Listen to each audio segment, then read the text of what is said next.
We're back again at Gulfstream Park, and the horses are on the track for the 18th running of the Florida Derby. The excitement really building now as number 1, Top Knight, parades in front of the grandstand. Owned by the estate of S.B. Wilson, trained by Ray Metcalf, and ridden today by jockey Manuel Ycaza, winner of the Flamingo Stakes. That is Top Knight. Horse number 2 is Fast Hilarious, the speed horse, they say, in this field, owned by Dorothy C. Rigney, trained by J.M. Valero, and ridden by jockey Ron Turcotte. In the background, you hear the strains of the Swanee River, which is the Florida version of My Old Kentucky Home. It's traditionally played before this race. Number 3 is HATTAB, which means woodchopper in English if you're interested, owned by the Pelican stable of Rachel Carpenter, trained by W.A. Cole Jr., and ridden by Ray Broussard.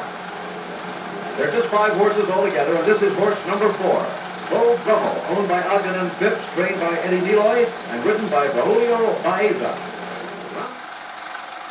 A small field, but it's small in the way that a diamond is small. It has tremendous quality. Every one of these 5 horses has a quite legitimate shot, not only at this race, but at the upcoming races for the Triple Crown.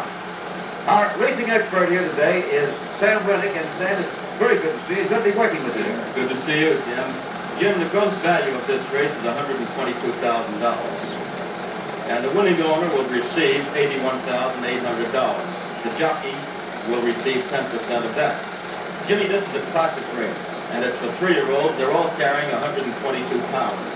The distance is 1.1 miles, which is 1 mile and a furlong, and this track is built just like a hairpin, and they'll go around 2 turns. This field of 3-year-olds, Jim, these 5 horses could be worth close to $10 million.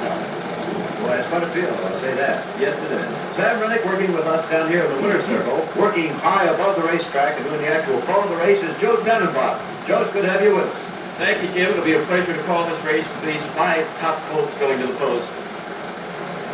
Okay, that's Joe Tannenbaum. Now, Sam, you have agreed to put yourself quite a bit on the spot here, so I guess we might as well get right into that right now.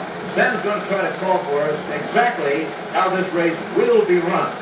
Well, Jim, the way the race looks to me, they're going to have a good run, maybe 3/16 of a mile from the starting gate into the first turn. I think that Fast Hilarious will open up a 2-length lead as they go the first 1/8 of a mile, and Top Knight will be snugged down right in on the rail, about 2 lengths off him, with Manuel Ycaza just taking a good hold of his horse.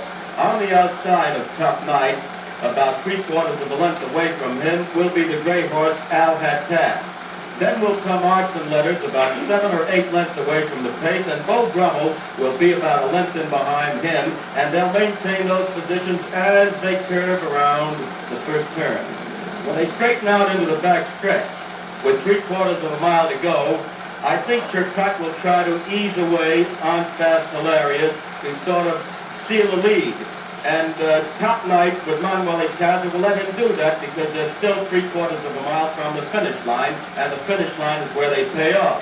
HATTAB with jockey Ray Broussard will be watching Manuel Ycaza. They'll be sort of looking at each other to find out which one is going to move first, and they'll both try to outmove each other. Arts and Letters, in the meantime, will be moving gradually to his field, and so will BRUMMEL. As they come into the 3/8 pole, which is a far turn, Fast Hilarious will still be about 3 lengths in front, and Top Knight will be moving to him, and so will HATTAB and Arts and Letters and BRUMMEL. With 1/4 of a mile to go, Fast Hilarious will be stopping a little bit. HATTAB and Top Knight will make a big run, and at the 8th pole, Arts and Letters will really explode and go right to the field, with BRUMMEL coming right through them also. And what happens from there on, we will be seeing very shortly. As a matter of fact, we'll be back in just a minute, live and in color, for the 18th running of the Florida Derby. We're back again, live and in color, at Gulfstream Park, just before the running, the 18th running of the $100,000 added Florida Derby. You're looking at the starting gate. This is Jim McKay reporting, along with turf expert Sam Rennick, as the starting gate has moved into position. And of course, this was one of the tremendous revolutions in the sport a good many years ago, wasn't it, Sam? Yes, it was. Prior to the starting gate, Jim, they used to break from a sort of a walk-up start, and they wouldn't have any stalls. I believe that the starting gate was a great innovation in racing, because what it does, it makes horses break straight, and it gives the riders a chance to really